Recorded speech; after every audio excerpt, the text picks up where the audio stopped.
नारायणं नमस्कृत्य नरं चैव नरोत्तमं देवीं सरस्वतीं व्यासं ततो जयमुदीरयेत्। अर्थात नारायण और नरों में श्रेष्ठ श्री नर, भगवती सरस्वती और महर्षि वेद व्यास जी को प्रणाम करते हुए इस देवी भागवत महात्म पुराण का हम आज से वाचन करने जा रहे हैं। आप सबको नवरात्रि की शुभकामनाएं। नवरात्रि आरंभ हो गया है आज से। माता दुर्गा आप सबके जीवन में, आपके पूरे परिवार में शक्ति का संचार करें और आपके जीवन में ये शक्ति का संचार हो, इसलिए इस नवरात्रि श्रीमद् देवी भागवतम का जो ये वाचन होने जा रहा है और यह शक्ति के संचार का सबसे बड़ा पुराण है। देवी भागवत महापुराण एक तरह से शाक्त भागवत है, यानी शक्ति की उपासना का भागवत है। एक कंफ्यूजन आता होगा, हम इस कथा को आरंभ करें कि भागवत तो भगवान श्री कृष्ण की कथा वाले पुराण का नाम है, फिर ये देवी भागवत, और जब आप 18 पुराण की गिनती करते हैं तो आपको देवी भागवत नहीं मिलती। तो आपके मन में ये सवाल आएगा कि देवी भागवत ये कौन सा पुराण है? क्या व्यास जी ने इसे लिखा है, वेद व्यास जी ने? तो आपको बताऊं कि वेद व्यास जी द्वारा ही ये रचित पुराण है। कथा को आरंभ करें उससे पहले पुराण क्या है और इन 18 पुराणों का क्रम कैसे निर्धारित हुआ और देवी भागवत पुराण वहां कहां पर है, ये आपको जान लेना आवश्यक है। नहीं तो बहुत ज्यादा कंफ्यूजन आपके मन में हो जाएगा। मैं आपको सबसे पहले देवी भागवत से ही ये बताता हूं कि हमारे 18 जो पुराण हैं वो क्या हैं, और आप ताकि समझ पाएं कि हमारे पुराण 18 क्यों हैं और 18 वो कौन-कौन से हैं और इसमें देवी भागवत का क्या स्थान है। तो सबसे पहले मैं आपको बताता हूं कि ये जो देवी भागवत पुराण है, ये परमात्मा जो परम शक्ति है, उसकी जो मातृ रूप शक्ति है, उसकी उपासना का इसमें वर्णन है। मातृ रूप की उपासना का इसमें वर्णन है और स्वयं इस पुराण का जो उद्घाटन हुआ है वह देवी के एक अर्ध श्लोक से हुआ है। उसकी कथा अभी आपको बताएंगे कि देवी का जो अर्ध श्लोक है वो क्या है। तो सबसे पहले मैं आपको पुराण के बारे में बताता हूं कि पुराण जो है हमारे वो कितने हैं और उसमें देवी भागवत जो है उसका क्या महत्व है। ठीक है, तो इसे लेकर इसी देवी भागवत में जो पुराणों के नाम आए हैं उसको लेकर एक श्लोक है। मद्वयम भद्वयम चैव व्रत्रयम वचतुष्टयम अनापलिंक कुष्कानि पुराणानि पृथक पृथक, यानी मद्वयम यानी दो म अक्षर वाले, यानी मत्स्य पुराण और मार्कंडेय पुराण। भद्वयं यानी दो भ अक्षर वाले, भविष्य पुराण और भागवत। व्रत्रयं तीन ब्र अक्षर वाले, ब्रह्म पुराण, ब्रह्मांड पुराण और ब्रह्म वैवर्त पुराण। व चतुष्टयम व अक्षर वाले चार पुराण, वामन, विष्णु, वायु और वराह पुराण। अनापलिंग कुष्कानि अ अक्षर वाले अग्नि पुराण, ना ना अक्षर वाले नारद पुराण, प अक्षर वाला पद्म पुराण, लिंग यानी लिंग पुराण, ग अक्षर वाला गरुड़ पुराण, कु अक्षर वाला कुर्म पुराण, इसका अक्षर वाला स्कंद पुराण। ये पृथक पृथक 18 पुराण हैं। अब इसमें आपको भ अक्षर वाले भविष्य पुराण और भागवत मिलते हैं, देवी भागवत आपको नहीं मिलता। और भागवत 5वां पुराण है। तो आपके मन में ये सवाल आएगा कि देवी भागवत का वर्णन नहीं है, तो ये कौन-सा पुराण है? तो आपको ये बताऊँ कि देवी भागवत पुराण और भागवत पुराण, ये कथा विन्यास कहने वाले कर्ता के कारण भिन्न हो गया। हालाँकि इसका एक कारण ये दिया जाता है कि शास्त्रों के अनुसार कल्प भेद जो है, वही कथा भेद का अंतर बन गया और यह जो कल्प भेद है, उसमें देश, काल और अवस्था का भेद होता है, दर्शन का भी भेद हो जाता है कल्प भेद में। तो गीता प्रेस ने लिखा है कि श्रीमद् देवी भागवत का संबंध सारस्वत कल्प से है और श्रीमद् भागवत का संबंध पाद्य कल्प से। लेकिन इसका एक सुंदर समाधान हमें मधुसूदन ओझा जी की पुस्तक से मिलता है, जो मैं आपको पहले दिखाता हूँ। मधुसूदन ओझा जी ने पुराणों की उत्पत्ति कैसे हुई, उस पर 2 सुंदर पुस्तकें लिखी है। एक है पुराण उत्पत्ति प्रसंग और एक है पुराण निर्माणाधिकरणम। ये 2 जो है आपको पुस्तक है, जिससे आपको पता चलता है कि पुराण की उत्पत्ति कैसे हुई है, पुराण क्या है और पुराण में ये भेद क्यों उत्पन्न हो गया है। तो सबसे पहले हम आपको पुराण निर्माणाधिकरणम से ये पहले हम आपको बताते हैं कि क्या भेद है, क्यों भेद आया है। यह भेद जो है, इसमें जो बताया उन्होंने वेद से लेकर और पुराण तक का पूरा अध्ययन किया, 50 साल अपना लगाया और ये बताया पुराणों से ही कि ब्रह्मा जी के जो मस्तिष्क में वेदों से पहले भी पुराण ही उद्घाटित हुए थे। और शतपथ ब्राह्मण में है, लिखा गया है, पुराणम सर्वशास्त्राणाम प्रथम ब्रह्म स्मृतम।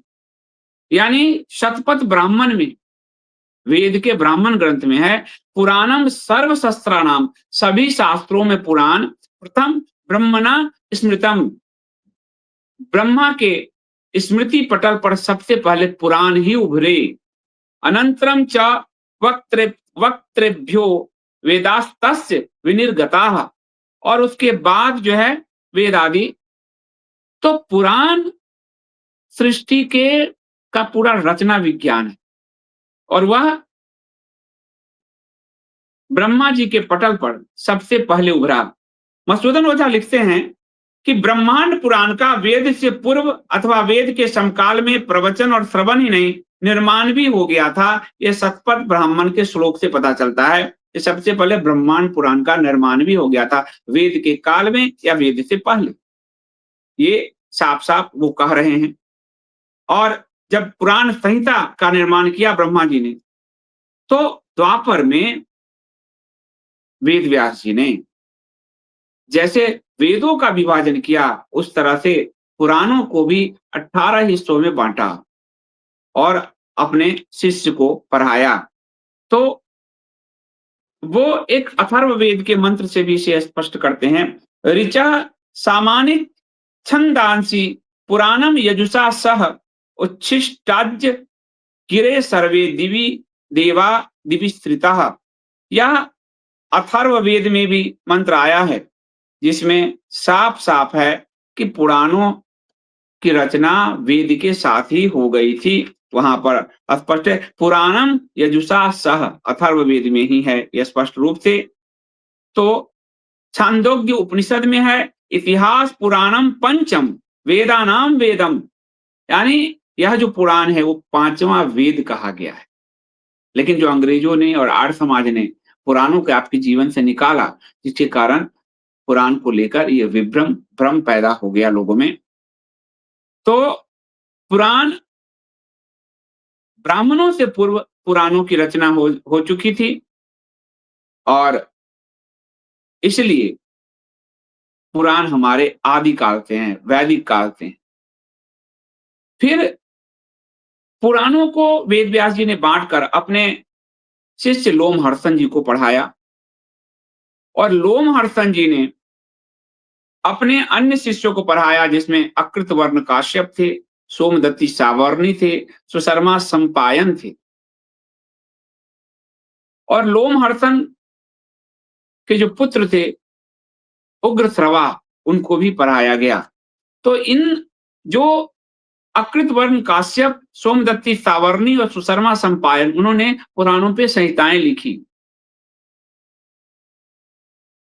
लेकिन आज जो पुराण मिलते हैं वह सूत लोमहर्षण जी के पुत्र उग्रश्रवा को इसका श्रेय जाता है। अपने पिता की तथा तीनों उनके शिष्य अकृतवर्ण, सावर्णी और संस्पायन की शिष्यता का सौभाग्य उग्रश्रवा को मिला था। जब तक्षशिला में, आज की जो तक्षशिला, उसमें जन्मेजय का सर्प सत्र यज्ञ हुआ था, उसमें स्वयं भगवान वेद व्यास जी आए थे और उसमें वैशंपायन ने संपूर्ण महाभारत भी सुनाया था। उग्रश्रवा सब में शिष्य के रूप में उपस्थित थे। जब वो लौटने लगे तो नैमिषारण्य में कुलपति शौनक जी ने यज्ञ किया था, वहां उनको सुनाने का अवसर मिला, महाभारत आदि, पुराण आदि। तो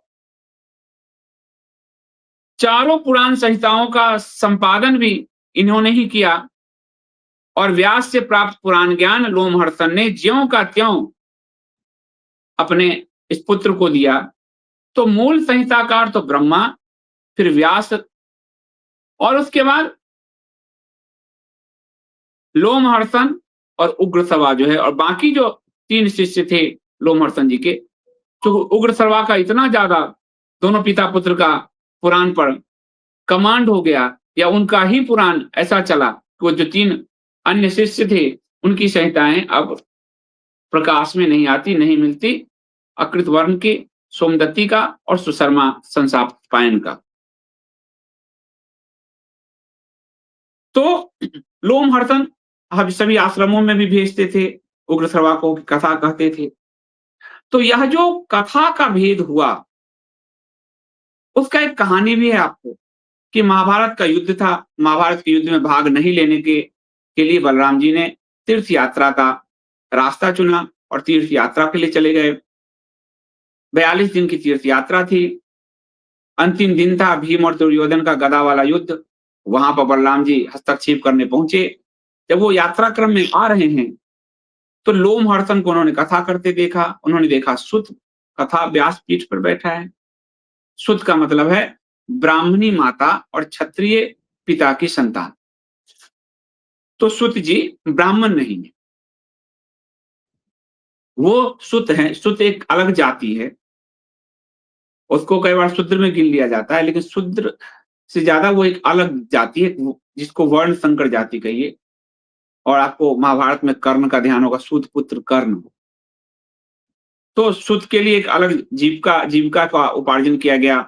क्षत्रिय पिता है तो इसके लिए उसको रथ सारथी का काम, रथ वाहन मतलब रथ बनाने आदि का काम, और माता ब्राह्मणी है तो इसके लिए उसको पुराण की कथा कहने का काम। तो जो मैंने आपको बताया था एक बार आरंभ में, और जिसका कुछ तथाकथित कथावाचक, तथाकथित ज्ञानियों ने कहा, वो उनका खंडित हो जाता है खुद भागवत पुराण से, पद्म पुराण से और पूरे उससे, और पुराणों में आए बदलाव से भी। तो जब लोमहर्षण जी को देखा बलराम जी ने, तो बलराम जी ने उनको उनको मार दिया, वध कर दिया। तो हाहाकार मच गया। शौनक जी ने कहा, ये क्या किया आपने? तो बलराम जी ने कहा, एक तो उठा नहीं और ये व्यासपीठ पे बैठा है। तो शौनक ऋषि ने कहा कि मनुस्मृति कहती है यदि नीच जाति का भी व्यक्ति है और उससे ज्ञान प्राप्त होता है तो ले लेना चाहिए। तो बलराम जी ने कहा, फिर चिंता मत करिए, इसका पुत्र है उग्रश्रवा, उसको मैं अपने आशीर्वाद से ऑलरेडी पुराण पूरा कर रहा है। अपने पिता वेद व्यास जी पिता और जन्मेजय के सर्प सत्र में भी वो भाग लिया है, उसको पुराणों का पूरा अभ्यास है। मैं अपने आशीर्वाद से, यानी अपने वरदान से उसको और निष्णात बनाऊंगा। और फिर वो जो है उग्रश्रवा कथा करने आते हैं। अब यहीं से भेद हो जाता है, कई-कई पुराण आपको 2-2 मिलते हैं। जैसे मूल पुराण वायु पुराण है और मूल पुराण शिव पुराण भी कहा जाता है, लेकिन दोनों एक हैं। तो यह जो पिता-पुत्र ने कथा सुनाई, उस कथा में अंतर हो गया। प्रश्न उत्तर क्रम में, कथा क्रम में अंतर हो गया। तो भागवत भी 2 हो गए, एक देवी भागवत हो गया और एक भागवत पुराण हो गया। एक में परब्रह्म का को केंद्र में रखकर कथा कही गई, भागवत में वो परब्रह्म श्री कृष्ण परमात्मा, और एक में परमात्मा की उस शक्ति को केंद्र में रख के कथा कही गई, और वो आदिशक्ति, दुर्गा, काली, आप जो भी कहें, वो आदिशक्ति। तो जब कथा कहने वाला कर्ता के भेद से ग्रंथ का भेद हो गया, और इसीलिए जब 18 पुराण हम चुनते हैं, जैसे शुरू में 4 श्लोक वाला भागवत अन्य है, 7 श्लोक वाला भागवत अन्य है, मधुसूदन ओझा जी ने लिखा। 18,000 श्लोक वाला लोमहर्षण द्वारा कथित भागवत अन्य है, और 18,000 श्लोकों से निबद्ध ही उग्रश्रवा का भागवत अन्य है।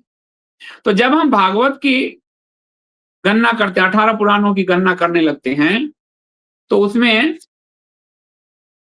हम देवी भागवत और भागवत को 5वें स्थान पर ही रखते हैं। दोनों का वही स्थान है, दोनों के कर्ता क्रम में, सुनाने वाले का जो क्रम अलग हो गया, इसके कारण दोनों का केंद्रीय विषय जो है ब्रह्म और ब्रह्म की शक्ति। तो भागवत पुराण में ब्रह्म श्री विष्णु, श्री कृष्ण ब्रह्म के रूप में है, और देवी भागवत में उनकी जो आराध्या शक्ति है, आदि शक्ति, वो है। तो ये अंतर इस वजह से आया। तो आपको ये स्पष्ट हो जाना चाहिए, इसलिए क्योंकि आप जब पुराणों पे करेंगे, आपसे ये पूछा भी जाए कहीं, तो आप बता तो सकते हैं कि पुराण जो है कैसे विभेद हुआ पुराणों में, और पुराण वेद के समय से हैं, बल्कि ब्रह्मा जी के मस्तिष्क में तो सबसे पहले पुराण ही आया। अब पुराण की पाठ विधि है, तो जो अगर आप कथावाचक आदि हैं, वो पूजा आदि के लिए पूजा आदि कराकर फिर कथा व्यासपीठ पर हम यहाँ व्यासपीठ पर बैठे नहीं हैं, हम तो आपको कथा का आध्यात्मिक पक्ष, समाजशास्त्रीय, मनोवैज्ञानिक, ऐतिहासिक पक्ष बताने के लिए, ताकि पुराण आपके जीवन में वो स्थान रखे। और पुराण के बारे में पुराण पुरुष कहा गया श्री हरि विष्णु को, उनका एक नाम है पुराण पुरुष। तो जब आपके घर में पुराण है और आप उसका वाचन करते हैं, तो अनजाने ही आप भगवान श्री हरि विष्णु की पूजा कर रहे हैं, उनकी तपस्या कर रहे हैं। पुराण का एक पन्ना भी पढ़ना अथवा श्रवण करना भगवान विष्णु की पूजा के समान है। तो यह जो देवी भागवत है, इसकी शुरुआत जो कहां से होती है, वो एक लाइन से आता हूं मैं, फिर मैं रिवर्स जाता हूं कि महाप्रलय आया हुआ है, दूर दूर तक पृथ्वी कहीं नहीं दिख रही, हर तरफ जल ही जल है। उस जल ही जल में एक बट वृक्ष, जो धरती का आधार नहीं है, लेकिन एक बट वृक्ष उभर आया है, और बट वृक्ष पर का जो बट का जो पत्ता है, उस पर एक बालक सो रहा है, सोया हुआ है। वो आंख खोलकर देखता है, चारों तरफ प्रलय ही प्रलय है, लेकिन कहीं कोई धरती नहीं है। वह बालक श्री हरि विष्णु है, बाल मुकुंद रूप है उनका। तो वो चिंतन कर रहे हैं कि ये क्या हो रहा है, ये प्रलय है, इसका तो हमें ज्ञान नहीं है। तो एक श्लोक गुंजा, श्लोक है और आधा ही श्लोक है, सर्वम खलमिद मेवाहम नान्य दस्ति सनातनम, सर्वम खलविद मेवाहम नान्य दस्ति सनातनम, अर्थात यह सब मैं ही हूं, दूसरा कोई भी सनातन नहीं है। आवाज गुंजा कि जो तुम देख रहे हो, यह सब मैं ही हूं, सनातन शाश्वतता जो है वो मैं ही, मेरी ही है, और कहीं कोई कुछ शाश्वत नहीं है। अब ये बात उनके हृदय में बालक रूपी विष्णु के मन में चलने लगा और वो सोच रहे हैं कि ये क्या है? तो फिर वो वहां पर उसी समय शंख, चक्र, गदा, पद्म इन सब को लिए हुए चतुर्भुज शांति स्वरूप एक माता प्रकट होती है। जैसे विष्णु के ही जो आयुध हैं, उसी आयुध रूप में एक माता प्रकट होती है अपनी सखियों के साथ। और वो भगवती महालक्ष्मी मंद मंद मुस्कुरा रही हैं। विष्णु विस्मय में पड़ जाते हैं, ये कौन है? और यहीं से इस आधे श्लोक से ही उसके रहस्य को खोलते हुए भगवान विष्णु ने जो रहस्य खोला, वेद व्यास जी ने उसी रहस्य का विस्तार देवी भागवत में किया। देवी भागवत उसी रहस्य का विस्तार है। तो वेद व्यास जी कहते हैं कि यह देवी भागवत बिना प्रयास के ही सुनने मात्र से मनुष्य को भोग और मोक्ष दोनों ही देता है, क्योंकि वो उसके परम शक्ति केंद्र से जोड़ देता है। पूरे ब्रह्मांड में बिजली चमकती है तो हम कहते हैं शक्ति है, वायु के बहने में शक्ति है, जल में शक्ति है।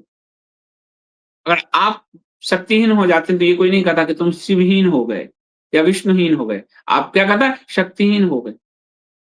तो वह जो ऊर्जा का ब्रह्मांड में विस्फोटन है, वो उस शक्ति रूप में है। और इसीलिए वह आपको आपकी शक्ति से जोड़ देता है। इसलिए देवी भागवत, मोक्ष की यात्रा करोगे तो मोक्ष की यात्रा, और भोग की यात्रा करोगे तो भोग की यात्रा। मोक्ष की यात्रा के लिए भी आपको शक्ति की आवश्यकता है, तप आदि के लिए, और भोग पाने के लिए भी, धन संपदा वैभव के लिए भी आपको अपनी एनर्जी शक्ति की ही यात्रा करनी पड़ती है। इसलिए शक्ति सर्वोपरि है। इसलिए शक्ति के अनुष्ठान के रूप में हम चैत्र नवरात्र, शारदीय नवरात्र, यानी हम वो लगातार 9 दिन अपने अंदर के उस शक्ति का जागरण करते हैं, ताकि वर्ष भर हम उस शक्ति संचय से अपने गति को द्रुत बना सकें, द्रुत गति से अपने जीवन का निर्वहन कर सकें। तो नैमिषारण्य में सजा हुआ है, सूत जी वहां कथा कह रहे हैं। ये कथा कह रहे हैं लोमहर्षण जो बताया, उनके पुत्र उग्रश्रवा जी। अब ऋषिगण कह रहे हैं, पूछ रहे हैं, तो कह रहे हैं कि कलयुग में कितना ही सिद्धियां प्राप्त कर लें, जो भागवत, ये देवी भागवत है, वही सभी सिद्धियों का सार है। कितना भी आप तीर्थ करें, कुछ करें, भागवत ही आपको सारी सिद्धियां देगी, देवी भागवत ही आपको सारी सिद्धियां देगी। और सुत जी ने कहा कि प्राचीन काल में पराशर ऋषि द्वारा सत्यवती के गर्भ से विष्णु के अंश स्वरूप मुनि व्यास उत्पन्न हुए। विष्णु के अंश स्वरूप, विष्णु अंशो मुनिर जातः सत्यवत्याम पराशरात विभज्य वेदांश चतुरः शिष्यान ध्यात यत पुरा। यानी व्यास जी को सिर्फ कहा नहीं जाता है, व्यास जी विष्णु भगवान के अंश ही थे, और उन्होंने वेदों के 4 विभाग किए, वेदांश चतुरः, उनको अपने शिष्यों को पढ़ाया। परंतु सब वेद पढ़ नहीं सकते, तो जो पतित है उसको भी तो धर्म का के फल पे सबका समान अधिकार है, उसको भी तो अपनी उन्नति का अधिकार है। तो जो ब्राह्मण जो अधम है, यानी व्रात्यानाम, यानी जो पतित है, व्रात्य है, जिसका धर्म लोप हो गया है, द्विज बंधु नाम, द्विज बंधु नाम, यानी ब्राह्मण बंधु, वो ब्राह्मण नहीं है, वो जन्म से तो ब्राह्मण हुआ, परंतु चूंकि उसने वेद शास्त्रों के अध्ययन नहीं किए, तो ऐसा ब्राह्मण ब्राह्मण बंधु कहा जाएगा, ब्राह्मण नहीं कहा जाएगा। और ये सारे पुराणों में वो अधम ब्राह्मण, जो जिसका स्वधर्म लोप हो गया, जिसको वेद पढ़ने थे, वेद आदि का अध्ययन करना था, यदि वो ब्राह्मण नहीं करता, तो वह ब्राह्मण बंधु है, ब्राह्मण नहीं। तो पतित व्रात्य ब्राह्मण बंधु जो भी, जिसको भी वेद पढ़ने का अधिकार नहीं है, वो स्त्रियां एवं दुर्मेधसाम नृणाम धर्म ज्ञानम कथम भवेत, एवं दूषित बुद्धि वाले मनुष्य को, जिसकी बुद्धि भी दूषित हो, उसको भी तो धर्म का ज्ञान होगा, तभी तो आगे की यात्रा, जन्म की यात्रा वो उच्च कर पाएगा। तो उनके मन में विचार आया, इनके लिए क्या करें? तो इनके लिए व्यास जी ने उसी तरह ब्रह्मा द्वारा दिया गया जो पुराण संहिता है, उसको 18 भागों में बांट कर पुराणों का प्रणयन किया और उसे अपने शिष्य लोमहर्षण जी को दिया, और लोमहर्षण की अपनी शिष्य परंपरा चली, और फिर उनसे उनको उनके पुत्र उग्र श्रवा को मिला। यह जो राजा जन्मेजय थे, यानी परीक्षित के पुत्र, उसको व्यास जी ने देवी भागवत स्वयं सुनाया, पूरी कथा जो है। और जब नवाह यज्ञ हो गया, 9 दिनों की कथा जब हुआ, उससे पहले ये कथा जन्मेजय के पिता परीक्षित को सुनाया गया। तो परीक्षित नवाह यज्ञ के बाद दिव्य रूप धारण करके देवी का सालोक्य प्राप्त किया, यानी देवी के लोक में चला गया। ये इतनी पवित्र कथा है, ये इतना पवित्र पुराण है। व्यास जी कहते हैं, मनुष्य सभी यज्ञ, तीर्थ, दान आदि शुभ कर्म जो फल प्राप्त करता है, वही फल उसे केवल एक बार देवी भागवत पुराण के श्रवण से प्राप्त हो जाता है। आप कितने ही कुंभ यात्रा कर रहे हो, तीर्थ यात्रा कर रहे हो, जितना ही क्या हो, लेकिन देवी भागवत पुराण आपने सिर्फ एक बार पढ़ लिया, एक बार सुन लिया, पढ़ना तो दूर, सुन लिया, तो भी वो उन तीर्थ यात्राओं से कहीं बढ़कर है। सतयुग आदि में कई तरह के धर्म का विधान था, लेकिन कलयुग में पुराण श्रवण के अतिरिक्त मनुष्य के लिए अन्य कोई सरल धर्म विहित नहीं है। कृतादो बहवो धर्मः कलौ धर्मस्य केवलम पुराण श्रवणा धन्यो विद्यते नापरो नृणाम, यानी पुराण श्रवण ही सबसे सरल आपके धर्म की यात्रा को बनाता है। पुराण ये स्वयं व्यास जी कह रहे हैं। और श्रीमद् भागवत की कथा में दिन महीने का कोई विधान नहीं है, कभी भी पठन करिए, कभी भी श्रवण करिए आप। और नवरात्रि में विशेष पुण्य जरूर मिलता है। कलुषित हृदय वाले व्यक्ति, पापी, मूर्ख, मित्रद्रोही, वेदों के निंदक, हिंसा में रत व्यक्ति, नास्तिक, वो भी कलयुग में इस नवाह यज्ञ के अनुष्ठान से पवित्र हो जाते हैं। अगर ये 9 दिन कथा सुने देवी भागवत के, तो वह भी पवित्र हो जाते हैं।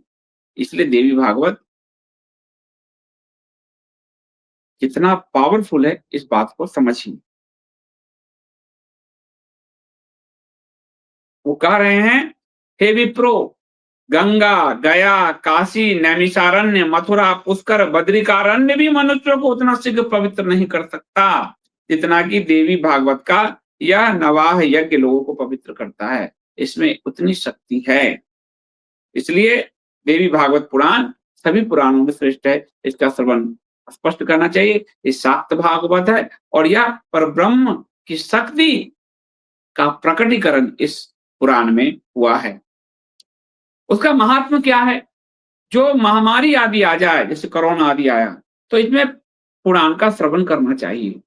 तो महामारी, अकाल, दुर्भिक्ष में भी वह जो मंत्र जाएगा ब्रह्मांड में, वह जो कथा जाएगी ब्रह्मांड में, आप पर शुभता बरसेगी, आप उससे बचे रहेंगे। जिसे पुत्र नहीं हो रहा हो, वो यदि इस पूरी कथा को सुने, अपने यहाँ नवा देवी भागवत पुराण कराए, तो पुत्रहीन व्यक्ति पुत्रवान हो जाता है। दरिद्र है कोई, वो धनवान हो जाता है। रोगग्रस्त है कोई, वो रोग से मुक्त हो जाता है। तो और जो मनुष्य अष्टमी, नवमी, चतुर्दशी को इसे श्रद्धा पूर्वक पढ़ता है वो परम सिद्धि को प्राप्त करता है। अब भागवत की जो मैं कथा कहूं उससे पहले आपको ये जानना जरूरी है कि उसके महात्म से जुड़ी हुई 3 कथा इसमें आई है। भागवत देवी भागवत पुराण के महात्म से जुड़ी हुई 3 कथा आरंभ में दी गई है। उसमें पहली कथा है भगवान श्री कृष्ण की। कथा क्या आती है? कथा आती है कि भोजवंशी सत्राजित जो है वो द्वारका में रहते थे। आपको एक बात मैं बताऊं कि जो यादव थे उसके कई कुल थे, कई कुल थे और उन कुल में भोजवंशी भी थे। भोज, वृष्णि, अंधक, मधु, सुरसेन और दसार, यह पूरा मिलकर यादव वंश बनता था। और इन सबके आश्रयदाता या नेता कहिए या लीडर या मार्गदर्शक कहिए भगवान श्री कृष्ण थे। तो इसी में भोज वंशक जो है, भोजवंशी सत्राजित भी आता था। अब यहां से मैं महात्म कहूं, अब तक पुराण समझा रहा था, उससे पहले मैं आपको आज के जो इस कथा की, अब यहाँ के से कथा का महात्म चलेगा, तो आज के इस कथा के प्रायोजक जो हैं, यजमान, वो सुनील दामोदर राठौर जी हैं। सुनील दामोदर राठौर जी ने अपनी माता श्रीमती लीलावती राठौर और पिता श्री दामोदर जी राठौर के स्वास्थ्यपूर्ण जीवन की कामना के लिए इसे प्रायोजित किया है। इंडिया स्पीक्स डेली और जेडब्ल्यूएसटी की पूरी टीम सुनील दामोदर राठौर जी का हृदय से धन्यवाद करती है, उनके माता पिता को चरण स्पर्श करती है। और अब हम असली कथा में यहां से प्रवेश करते हैं। अभी तक पुराण समझाया गया, अब हम यहां से असली कथा में प्रवेश करते हैं। और पहले हम 3 कथा लेंगे जो देवी भागवत पुराण के महात्म से जुड़ी है।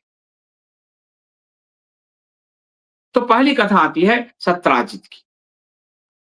सत्राजित भोजवंशी था और जैसा कि मैंने आपको बताया यदुवंश में कई यादव की शाखाएं थी, कुल थी, जिसमें भोज, वृष्णि, अंधक, मधु, सुरसेन, दसारह, भीम, कुकुर, तो कई वंश थे। और इस पूरे वंश का विस्तृत विवरण आपको हरिवंश पुराण में मिलता है।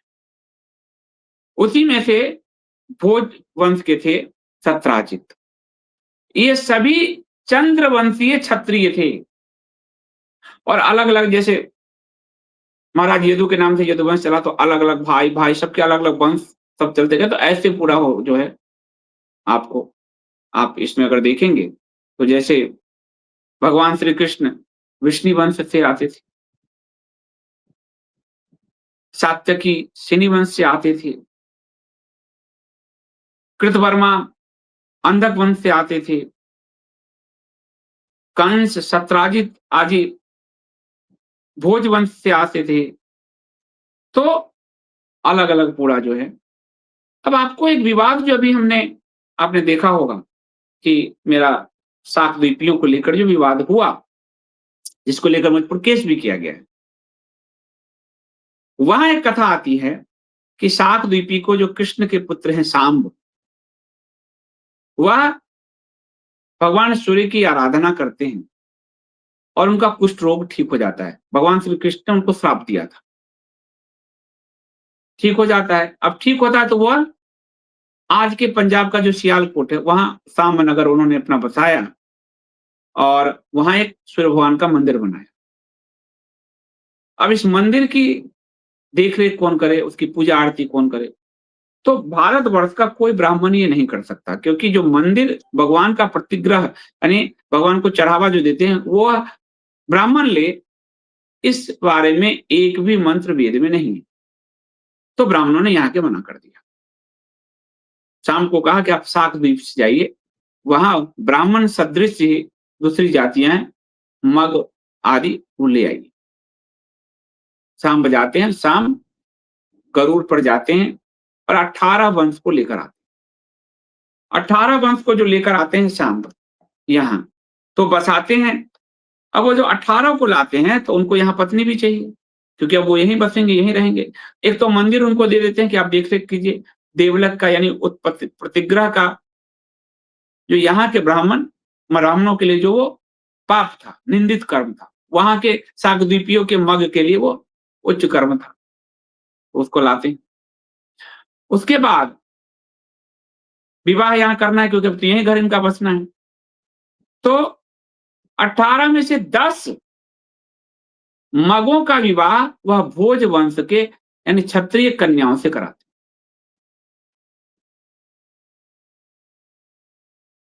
और 8 का विवाह दास की कन्याओं से कराते हैं। अब जो यहाँ ये कहते हैं कि हम शाकद्वीपी ब्राह्मण हैं, यहाँ ये अलग जाति हो गई, क्योंकि वहां के जो मग हैं, जो अपने आप को ब्राह्मण सदृश कहते हैं, जो सूर्य के पुत्र हैं, सूर्य और निक्षोभा अवैध रूप से अवैध संतति हैं, जिसके कारण उनको श्राप मिला है कि वो अपूज्य रहेंगे, उनकी पूजा नहीं होगी, वो अपूज्य रहेंगे। वो जब यहाँ आते हैं तो यहाँ वो क्षत्रिय भोज वंश की कन्या से उनका विवाह। तो भोज वंश की कन्या से विवाह होने के कारण उनको भोजक द्विज कहा गया। द्विज का मतलब ब्राह्मण सिर्फ नहीं है, द्विज इसलिए क्योंकि इनको भी वहां जो मग थे उनको 8 वर्ष की अवस्था में अव्यंग धारण करना था। जैसे हमको 8 वर्ष की अवस्था में उपनयन जनेऊ पहनना होता है, उनको अव्यंग धारण करना था। अव्यंग का क्या मतलब है? सांप की केचुल, कपड़े की परिपट्टी में सांप की केचुल को रख के सांप का केचुल उनको कमर में धारण करना था, देह में धारण कर, कमर में धारण। तो इसलिए द्विज, सांप के केचुल धारण करने से उनका दूसरा जन्म हुआ, इसलिए वो द्विज। लेकिन हिंदी अनुवादकों ने उसको ब्राह्मण लिख के गलतफहमी क्रिएट किया है। संस्कृत में वह द्विज ही है, द्विजे रुत्पादिता।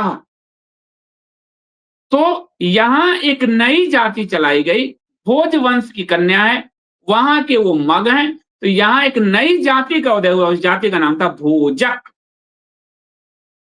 ये जो अपने आप को ब्राह्मण कहते हैं, उस नहीं, उनकी जाति नई बनाई गई, भोजक। तो वह जो 10 शाकद्वीपी मग थे, जिनका विवाह यहाँ की भोज कन्या से हुई, भोज वंशीय कन्या से, उनके लिए एक नई जाति का निर्माण हुआ, भोजक।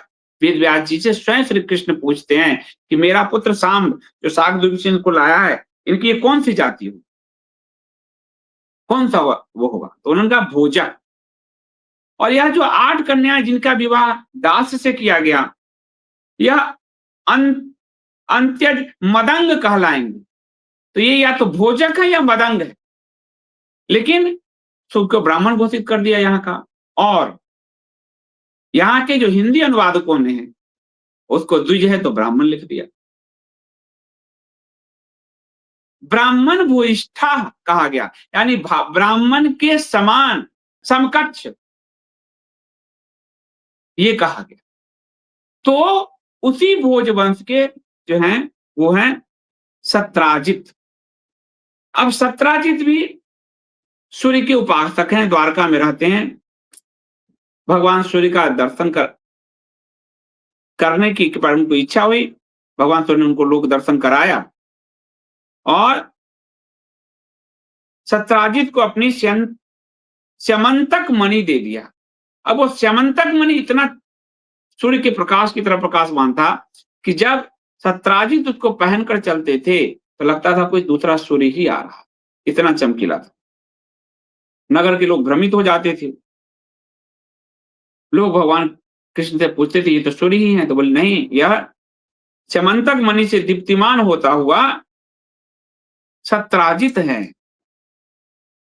इस मणि को सत्राजित ने ब्राह्मण को बुलाकर स्वास्थ्य वाचन आदि करा के अपने घर में रख दिया।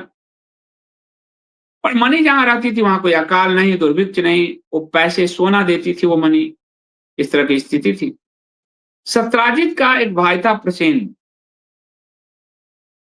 एक दिन वो मणि को गले में धारण करके सिंधु देशीय घोड़े पर सवार होके, अब देखिए आपको यहाँ पे आपको ये लगेगा कि यह जो भोजक वंश है, भोज वंश, वो सिंधु देश उसी के आसपास वो रह रहा है, सियालकोट भी वहीं आसपास है। तो सिंधु देश की तरफ गया, सिंधु देशीय घोड़े पर सवार होकर वन में आखेट के लिए गया। वहां पर एक सिंह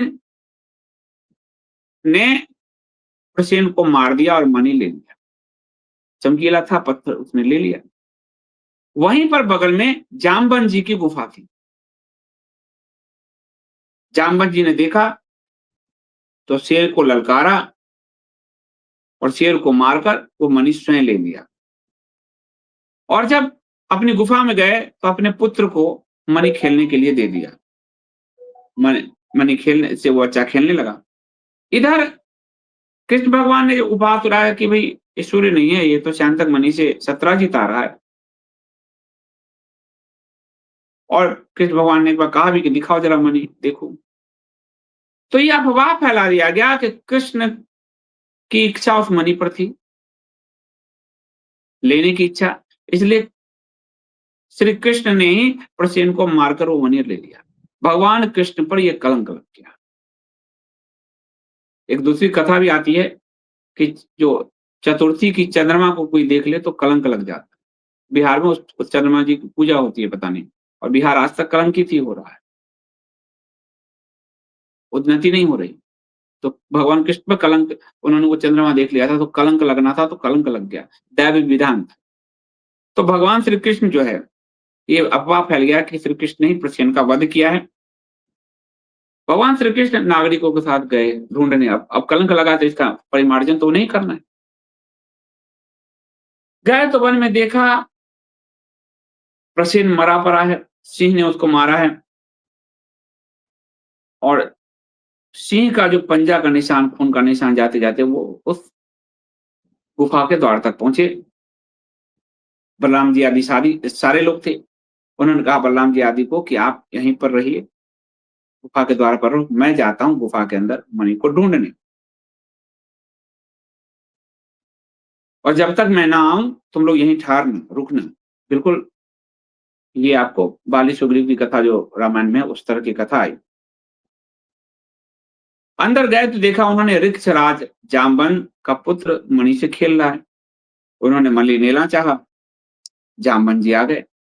जाम्बन जी आ गए तो जाम्बन जी ने कृष्ण को पहचाना नहीं, उन्होंने युद्ध के लिए ललकारा और इन दोनों में रात दिन युद्ध होने लगा।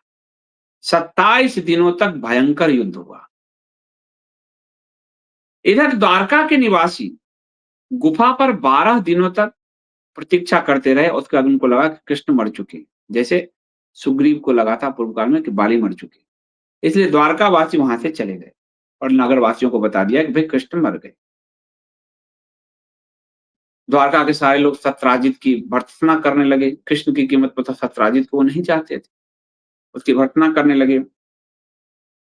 और इधर वासुदेव जी, वासुदेव श्री कृष्ण कहते हैं ना कृष्ण जी को, तो कृष्ण जी के पिताजी का नाम वासुदेव है। वासुदेव जी मूर्छित हो गए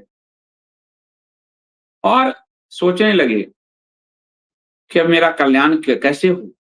सोच रहे थे कि नारद जी आ गए।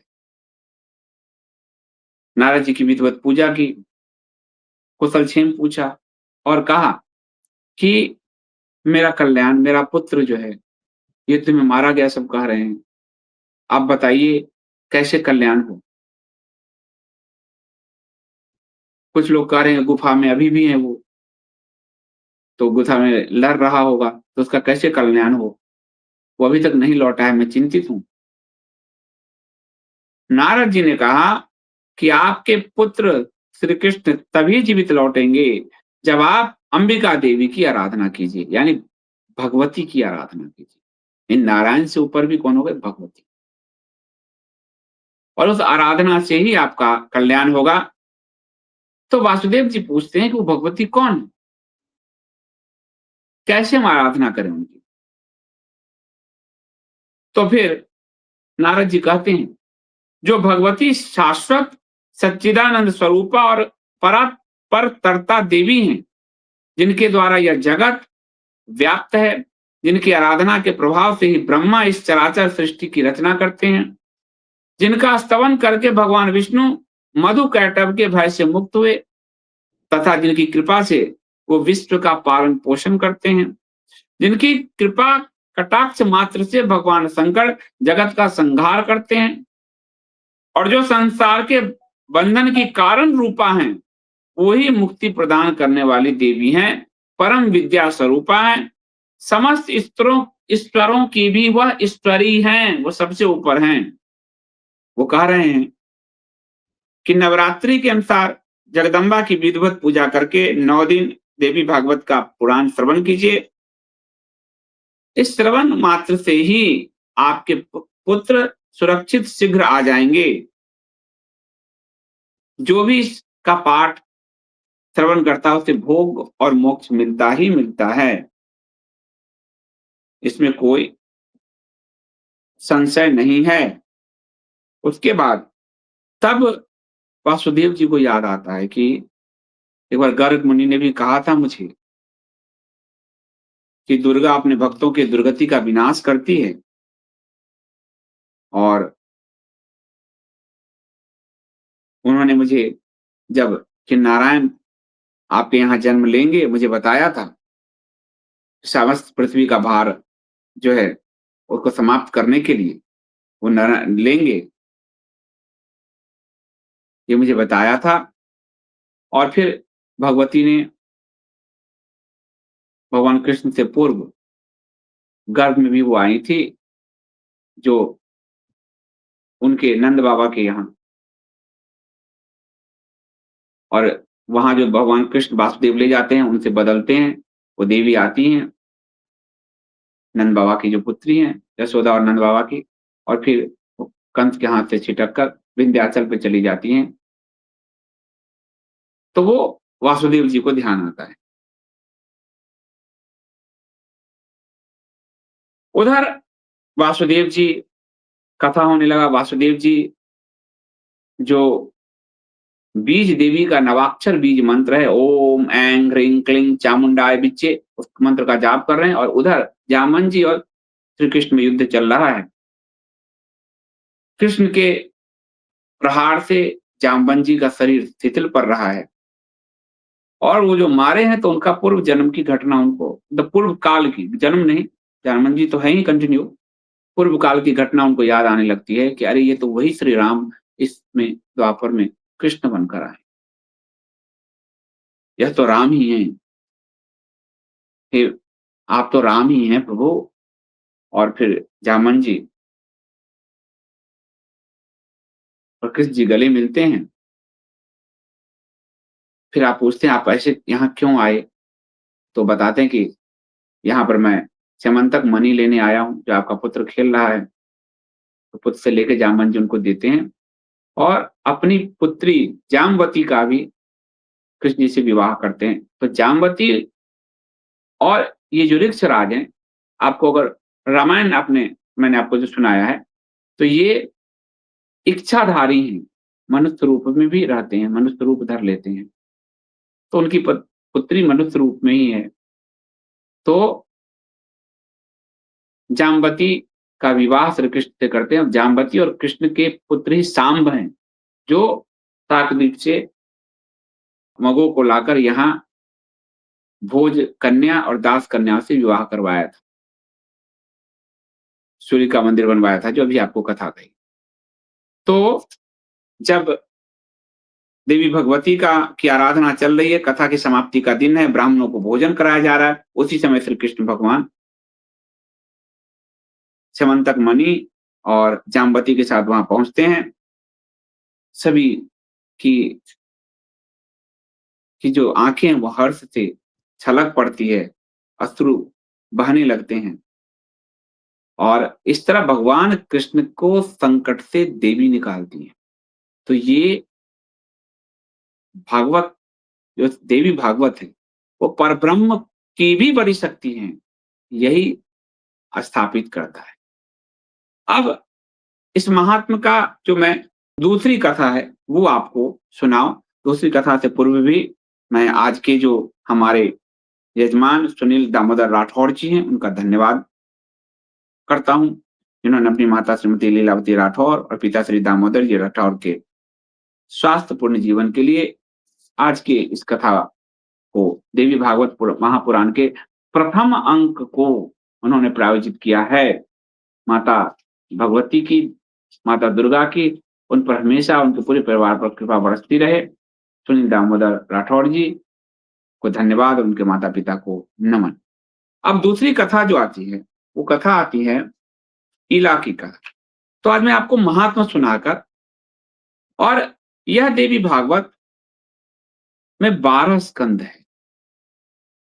तो इस नवरात्र में 6 स्कंद लूंगा और इसके बाद चैत्र नवरात्र जो आएगा तो 6 स्कंद वहां लूंगा, ताकि आपको डिटेल से मैं बता सकूं। तो एक और कथा आती है कि महर्षि अगस्त्य जो है कुमार कार्तिकेय के पास पहुंचते हैं, उनकी पूजा करते हैं उनसे और पूछते हैं कि आप मुझे देवी भागवत के महात्मा और उसे श्रवण की विधि बताइए। ये महर्षि अगस्त्य पूछ रहे हैं, किससे? कार्तिकेय जी से। कार्तिकेय जी कौन है? भगवान शिव और देवी जगदम्बा के पुत्र। तो इसलिए उस पुत्र से ही सीधे पूछने गए। कार्तिकेय जी कहते हैं, मैं देवी भागवत यानी देवी का जो महात्म्य है उसकी एक कथा आपको संक्षेप में सुनाता हूं। और वो कहते हैं कि देवी भागवत जगदम्बिका की वांग्मय मूर्ति है। इसके पठन और श्रवण से कुछ भी दुर्लभ नहीं, भोग भी और मोक्ष भी दोनों प्राप्त होता है इसके श्रवण से। तो वे कथा आगे कहते हैं कि विवस्वान के एक पुत्र हुए जो श्राद्ध देव नाम से प्रसिद्ध थे। संतान रहित होने के कारण राजा श्राद्ध देव ने वशिष्ठ मुनि की अनुमति से पुत्रेष्टि यज्ञ किया था। और मनु श्राद्ध देव की भार्या श्रद्धा ने यज्ञ होता से प्रार्थना की, हे ब्राह्मण, आप कोई ऐसा उपाय करें जिससे मुझे कन्या की प्राप्ति हो।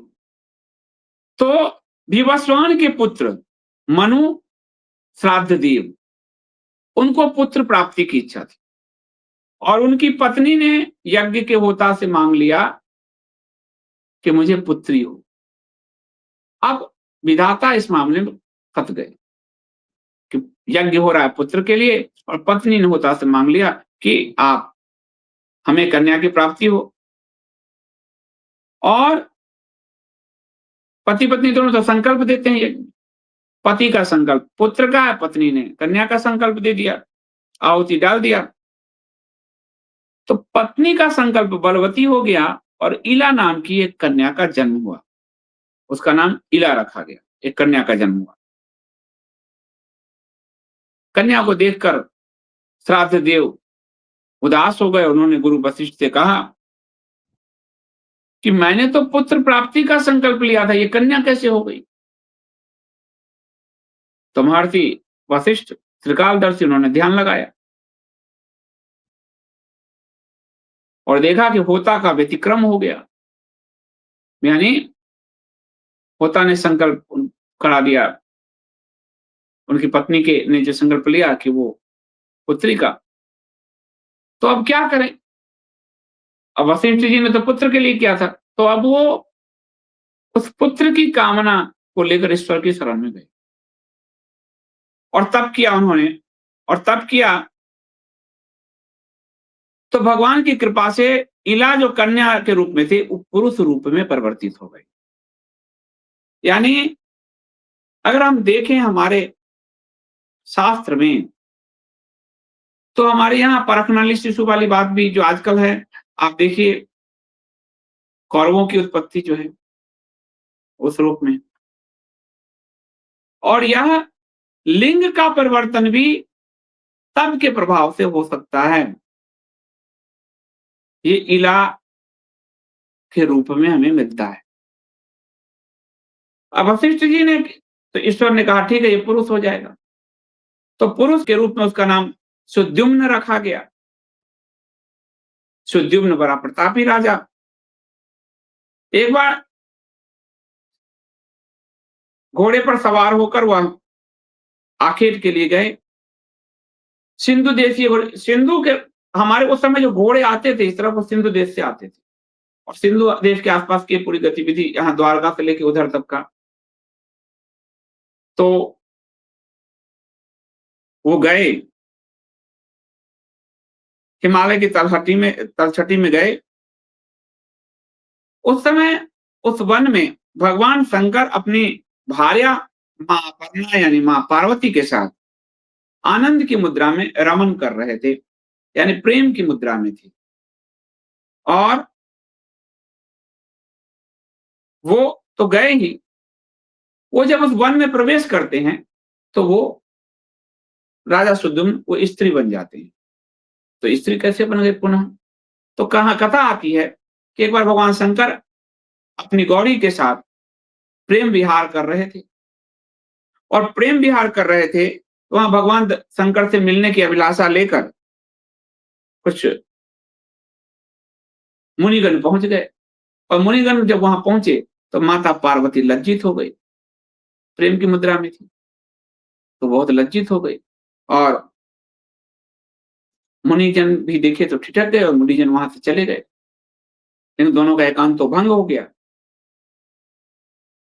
तो अपनी पत्नी को जो लज्जा में देखा भगवान शिव ने, तो उन्होंने उस अरण्य को वन को शाप दे दिया कि यहाँ जो भी पुरुष प्रवेश करेगा वो स्त्री हो जाएगा। और इसीलिए सुद्युम्न उसमें प्रवेश करते ही स्त्री बन गए। तो उस वन को तो श्राप मिला हुआ था, उनके घोड़े घोड़ी के रूप में हो गए, सुद्युम्न खुद स्त्री रूप में हो गए। अब वो स्त्री रूप में हो गए तो अपने राज्य कैसे जाएं, उनको शर्म लगे तो वो उसी वन में रहने लगे। और वहां से घूमते घूमते वह स्त्री रूप में उस वन से निकल के दूसरे वन में पहुंचे तो वहां पर बुद्ध के आश्रम के करीब पहुंच गए। बुद्ध की कथा भी आएगी। बुद्ध यानी चंद्रमा और गुरु बृहस्पति की पत्नी तारा, उनके पुत्र बुद्ध, जो बुद्ध ग्रह है। तो बुद्ध के आश्रम में पहुंचे, बुद्ध उन पर मोहित हो गए और दोनों ने विवाह किया और दोनों के विवाह से पुरुरवा नामक पुत्र को जन्म दिया। पुरुरवा जो बड़े राजा हुए, पुरुरवा को जन्म दिया। लेकिन सुद्युम्न दुखी रहते थे क्योंकि स्त्री रूप में थे। तो एक दिन वो आश्रम से चले गए, वशिष्ठ जी के आश्रम में पहुंचे, प्रणाम किया और कहा कि मुझे मेरा पुरुषत्व लौटवाइए। वशिष्ठ जी कैलाश पर्वत पर गए, भगवान शंकर की पूजा की, स्तुति की। भगवान ने कहा कि आपके मन में जो भी इच्छा है वह मांग लीजिए, वर मांगिए। तो उन्होंने कहा यह जो इला है, सुद्युम्न जो अब इला पुनः इला बन गई थी स्त्री और बुद्ध के साथ में एक पुत्र की प्राप्ति भी हो गई थी पुरुरवा की, तो उसे पुनः पुरुषत्व की प्राप्ति हो जाए। अब यहाँ इस कथा का एक आप समझिए कि आत्मा वही, शरीर सिर्फ बदलता है। स्त्री और पुरुष ये शरीर की काया का सिर्फ रूपांतरण है, आत्मा वही रहती है। सुद्युम्न जब इला के रूप में जन्मा, शरीर सिर्फ स्त्री का था, इला की आत्मा वही थी। जब वशिष्ठ जी ने तपस्या से उसको पुनः सुद्युम्न बनाया तो शरीर सिर्फ बदला, आत्मा वही थी। फिर वो वन में जब सुद्युम्न गया तो शापवश वन शापित था, वो पुनः स्त्री इला रूप में परिवर्तित हो गया, आत्मा वही थी। और पुनः वशिष्ठ जी को कह रहा है कि मेरा पुरुषत्व के लिए भगवान शिव से प्रार्थना कीजिए। तो पुनः वो सुद्युम्न हुआ पर आत्मा उसकी वही थी। यानी आत्मा अपने स्वरूप को नहीं बदलता। कर्म जो है, कर्म की गति से, दैव योग से, प्रारब्ध से आपको उस अनुरूप शरीर मिलता चला जाता है। और अंदर आत्मा अगर पुरुष का है, शरीर स्त्री का है, तो आपको आपकी पूरी प्रक्रिया स्त्री वाली हो जाएगी। आप संतति को जन्म भी देंगे, जो सुद्युम्न ने इला के रूप में पुरुरवा को जन्म दिया। भले उनको याद था अंदर कि हम पुरुष थे, और याद था तभी वो गए। तो हमारा जो पुनर्जन्म है वो बहुत ही वैज्ञानिक है। और इसी आत्मा की खोज आत्मज्ञान के लिए आपको बार-बार जन्म लेना पड़ता है, कभी स्त्री में, कभी पुरुष में, कभी पशु में, कभी तिर्यक योनि में, अलग-अलग। और जिस वक़्त आत्मज्ञान हो जाता है, तो मोक्ष मिल जाता है। तो पुनः जो है, शंकर जी ने कहा कि ठीक है, अब ये 1 माह तक पुरुष रहेगा और 1 माह तक स्त्री रहेगी। यानी शरीर का क्रम बदलता रहेगा। 1 माह वो सुद्युम्न के रूप में रहेगा, 1 माह वो इला के रूप में रहेगा। महर्षि वशिष्ठ ने जगदम्बिका पार्वती जी को प्रणाम किया और फिर उनकी स्तुति करने लगे कि शंकर जी ने तो फँसा ही दिया पूरा। तो उनकी स्तुति करने लगे कि इसके पुरुषत्व की प्राप्ति हो जाए।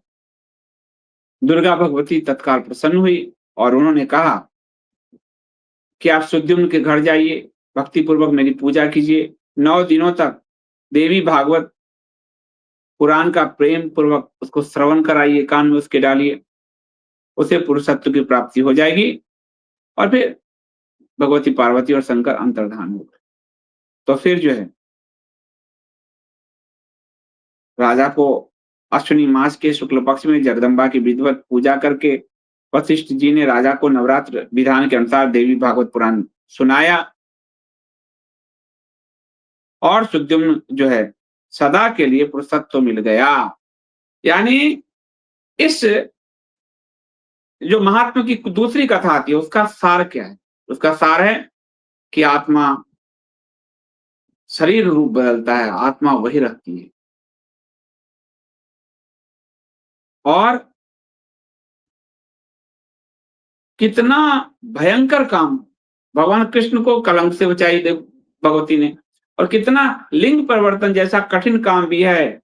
यानी आप अगर किसी दुख में हैं, पीड़ा में हैं, बीमारी में हैं, क्षोभ में हैं, जैसे सुद्युम्न थी, तो आप सिर्फ देवी भागवत पुराण का श्रवण कीजिए 9 दिनों तक। आप उससे मुक्त हो जाएँगे, पर ध्यान आपका केंद्रित हो देवी पर। ऐसा नहीं कि कहीं से कहीं दिमाग भटक रहा है। तो ये महात्मा की दूसरी कथा हुई। उसके बाद अगस्त्य जी ने कहा कि मुझे दूसरा महात्म्य सुनाइए, तो बड़ी विचित्र के सुनाया। तो और ये सारी कथा सूत जी कह रहे हैं, शौनक जी के आश्रम में, नैमिषारण्य में संवाद अगस्त्य और कार्तिकेय जी का चल रहा है।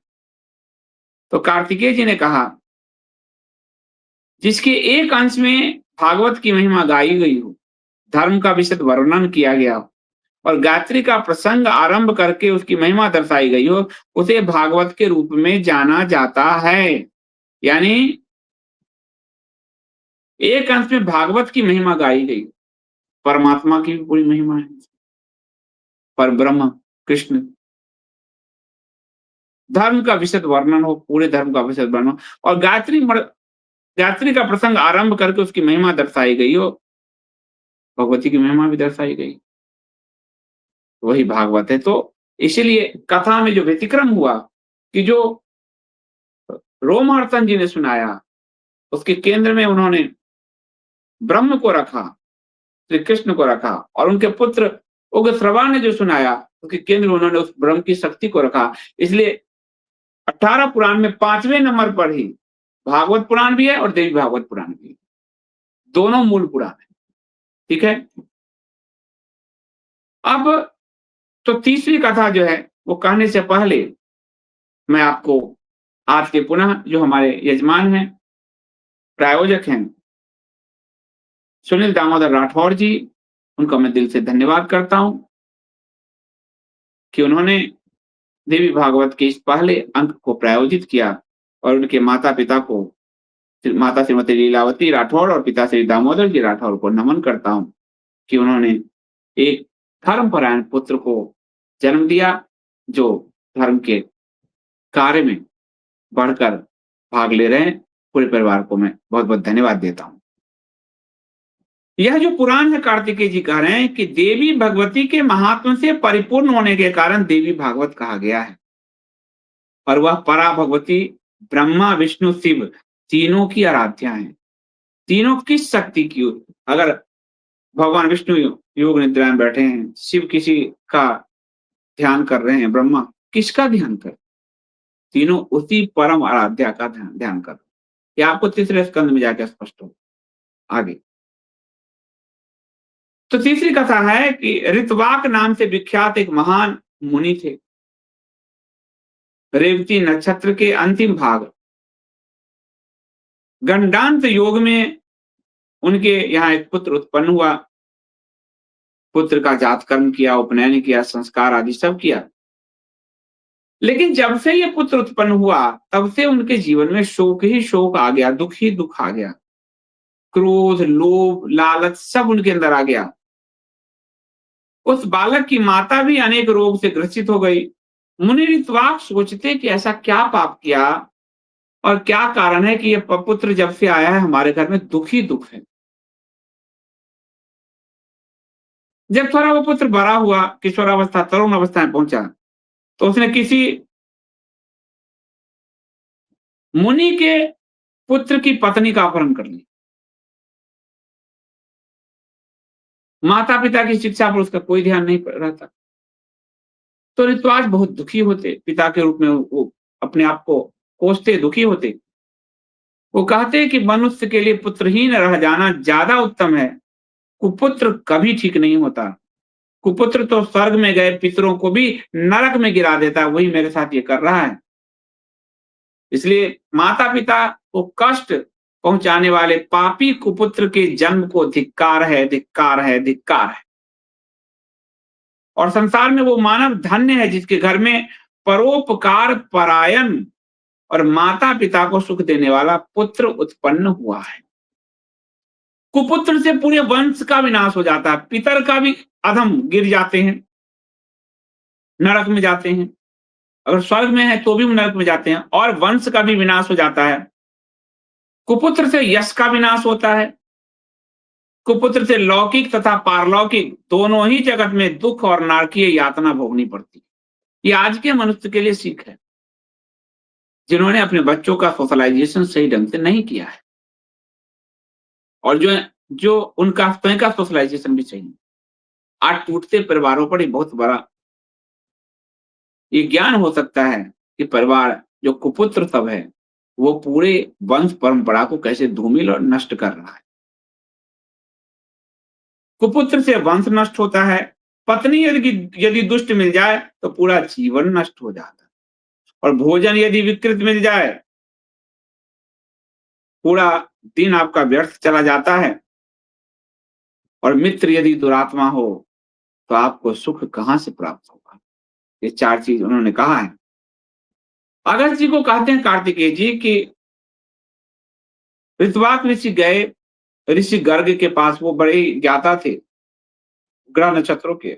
उसके पास गए, बोले कि हे ज्योतिषाचार्य, हम लोग भी अपनी दुविधा को लेकर ज्योतिष के पास जाते हैं, श्वेता पुरोहित जी के पास जाते हैं। तो ज्योतिषचार के आचार्य, मैं अपने पुत्र की दुखशीलता का कारण जानना चाहता हूं। उसके आने से जो हम सबके घर में दुख ही दुख पैदा हो गया है, उसका क्या कारण। मैंने गृहस्थ जीवन का पालन भी अच्छे से किया, विधि पूर्वक पंच यज्ञ भी किया, और नरक प्राप्ति के भय से बचने के लिए पुत्र प्राप्त करने की कामना से मैंने विधिवत गर्भाधान किया। शास्त्र अनुचित, शास्त्र में जो उचित बताया गया उसके अनुसार गर्भाधान किया। मैंने वासनात्मक वासना की पूर्ति के लिए, सुख की इच्छा से वासना की पूर्ति के लिए गर्भाधान नहीं कराया अपनी पत्नी का। मैंने पुत्र की प्राप्ति के लिए, इतना के बावजूद मेरा पुत्र इस तरह का क्यों। आचार्य जी बोले कि उसका दोष नहीं है। देखा उन्होंने ज्योतिष पूरा, बोले यह जो रेवती नक्षत्र का अंतिम भाग गंडांतक योग था जिसमें इसका जन्म हुआ है, वही इसके उसको इसके इसके मार्ग में बाधा बना हुआ है और आप लोगों को दुख पैदा कर रहा है। दुर्विनीतता का कारण यही है, गंडांतक योग। तो नक्षत्रों का कितना आपके जीवन पर प्रभाव होता है वो इस महात्मा की तीसरी कथा का स्पष्ट होता है।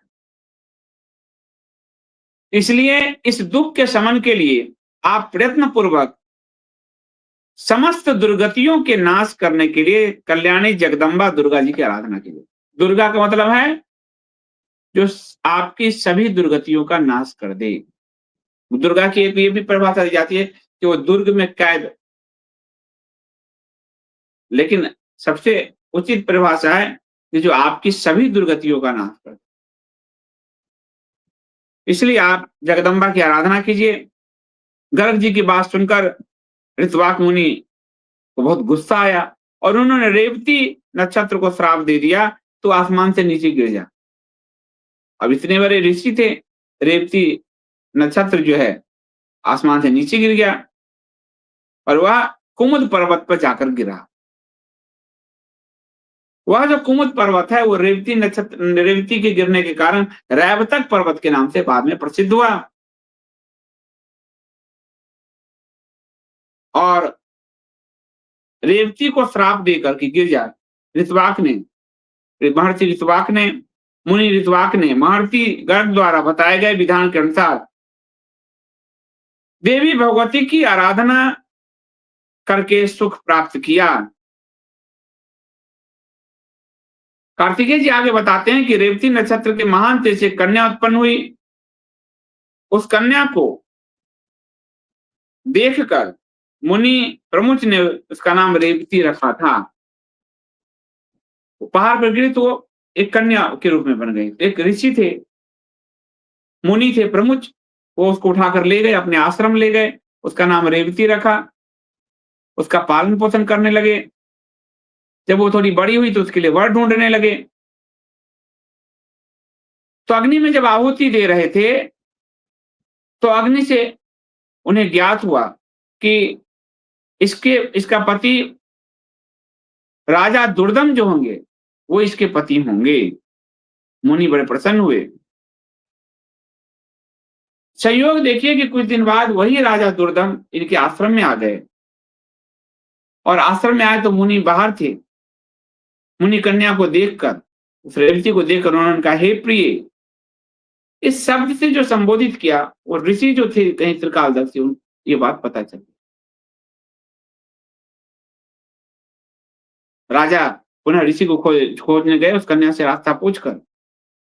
ऋषि ने उनका स्वागत किया जैसे कुछ जमाता का जमाई का स्वागत करता है और फिर कहा कि आइए आइए, आपकी भाड़िया तो यही है।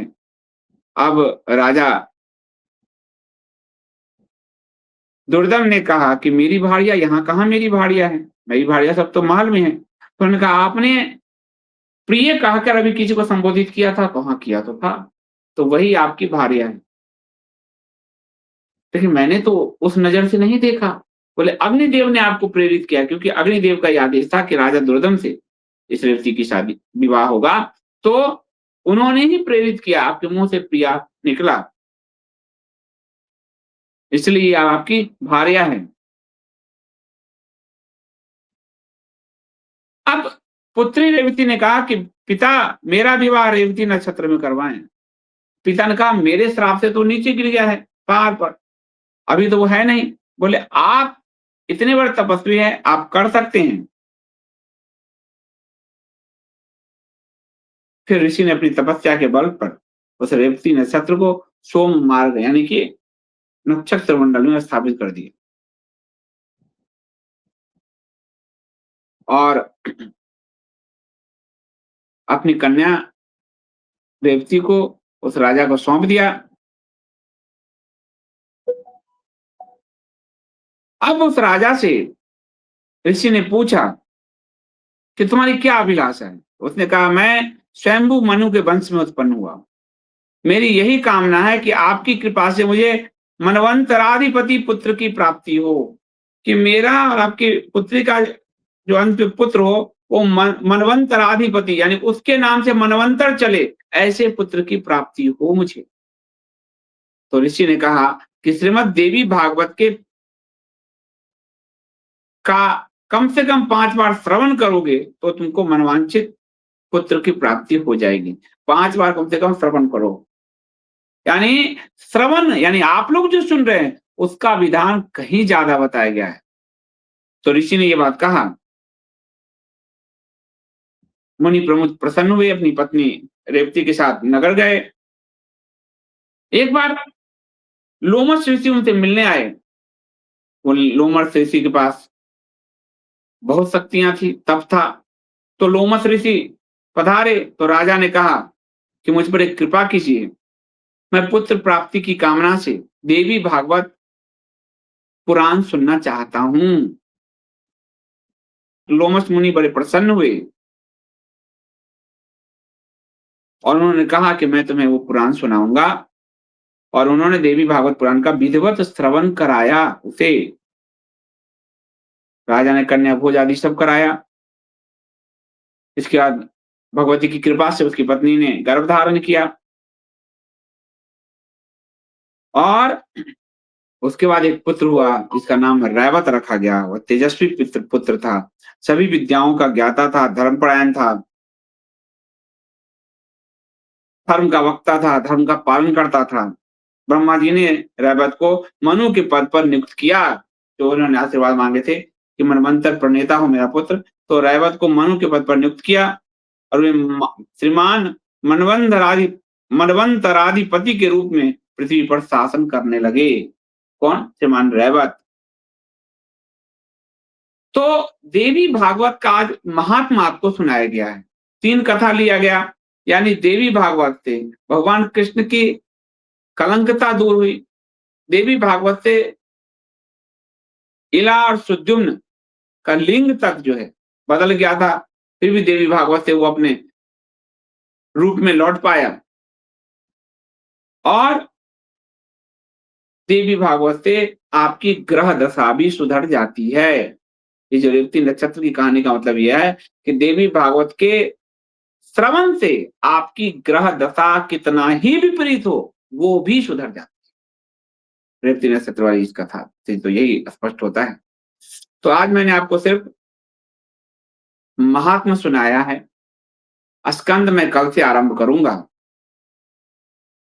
कल से आप जो कथा सुनेंगे, स्कंद प्रथम स्कंद आप जो सुनेंगे, उसके लिए थोड़ा सा ये बात आप सुन लीजिए कि आप चाहे सूर्य की उपासना करते हो, चाहे गणपत्य हो, गणेश की उपासना करते हो, चाहे शैव हो, चाहे विष्णु की उपासना करते हो, वैष्णव हो, चाहे शक्ति की उपासना करते हो, कोई भी उपासना करते हो, देवी की उपासना के बिना आपको शक्ति प्राप्त नहीं होगी। क्योंकि सभी देवता के पास भी शक्ति तभी है जब देवी का आशीर्वाद है। ठीक है। फिर ब्राह्मण, क्षत्रिय, वैश्य, शूद्र चारों वर्ण के स्त्री पुरुष एवं ब्रह्मचर्य, गार्हस्थ्य, वानप्रस्थ, संन्यास, इन आश्रमों में नियत मनुष्य को सकाम भाव से अथवा निष्काम भाव से अवश्य इस कथा का पान करना चाहिए। यानी व्यास जी कहते हैं चारों वर्ण को, शूद्र के लिए भी है पुराण, उसको किसी भी रूप में कथा का पान कीजिए। ये साफ साफ व्यास जी कह रहे हैं। इसलिए इसमें शूद्रता जो आपको तथाकथित ही आ जाते हैं, 1-2 प्रवचन देने आपको, आप उनको स्पष्ट पुराण दिखाइए। पुराण सभी के लिए। फिर तीसरा कि 9 दिन तक अगर कथा है तो श्रवण कीजिए, नहीं है तो आप यज्ञ में कुछ देर भी पहुंच जाते हैं तो आपको पुण्य लाभ होगा। साफ साफ। उसके बाद कथा बिस्तर आदि पर मत बैठिए सुनने के लिए, टेबल आदि लगा लीजिए, उस पर बैठिए। मन में पाखंड ना हो, लोभ नहीं हो, स्त्री स्वभाव में चलता रहे, कामी धर्म का दिखावा करने वाला ना हो, निष्ठुर तथा क्रोधी वक्ता देवी भागवत के नवाह यज्ञ में श्रेष्ठ नहीं माना जाता। यानी निष्ठुर और क्रोधी वक्ता को श्रेष्ठ नहीं माना जाता है। और जब कथा समाप्त हो तो दुर्गा सप्तशती के मंत्रों से, नवाद मंत्र से होम करिए। ये साफ साफ दिया गया है निर्देश।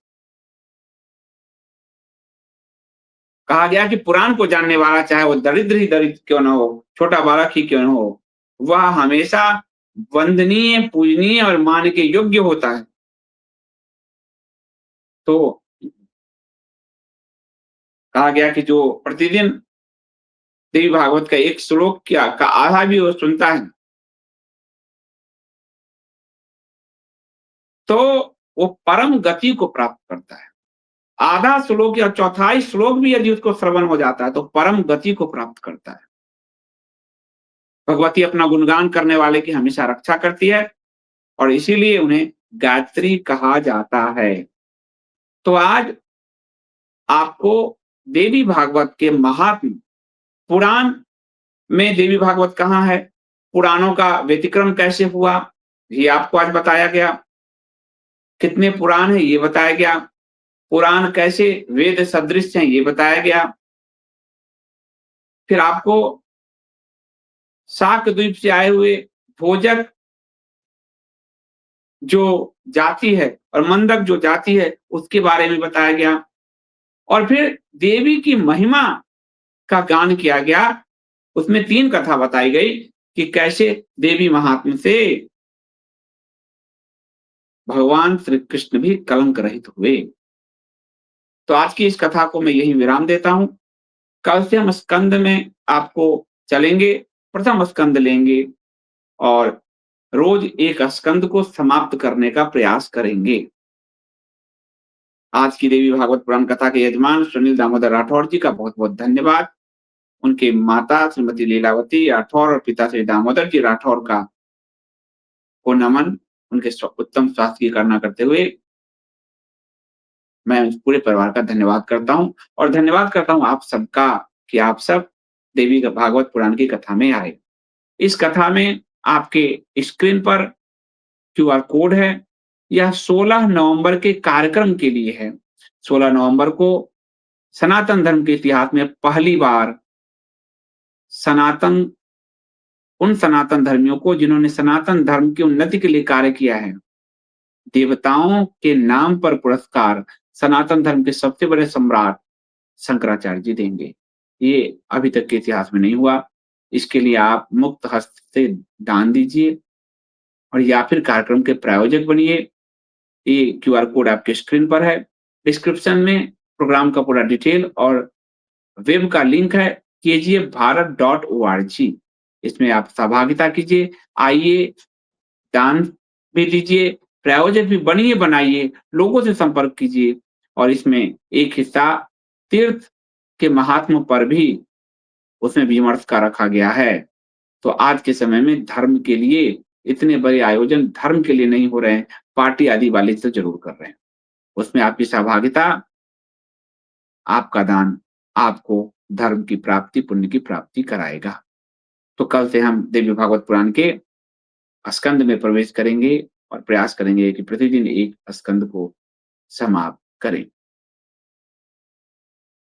आप सब इस कथा के लिए आए, आपका बहुत धन्यवाद।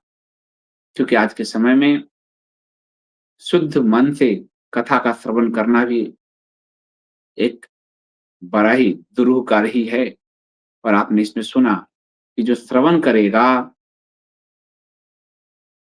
उसके लिए व्यास जी ने, श्रुति जी ने क्या-क्या कहा है, देवी की उस पर कितनी बड़ी कृपा होगी। तभी के लिए इतना ही। जब तक अभी ये कथा चल रही है, कोई हमारे जो गेस्ट आएँगे उसके साथ तो आपको दोपहर का लाइव मिलेगा। गेस्ट आएँगे, शुक्रवार को श्वेता जी हैं, फिर राजीव शाह हैं, फिर अक्षय जी हैं। परंतु जब तक नहीं आते तो चूँकि मेरा अध्ययन पूरा चल रहा है, तो दोपहर के लाइव को मैं विराम दूँगा। रात्रि 8 बजे मैं आपके साथ कथा में उपस्थित रहूँगा। अभी के लिए इतना ही। आपकी रात्रि शुभ हो। बहुत-बहुत धन्यवाद।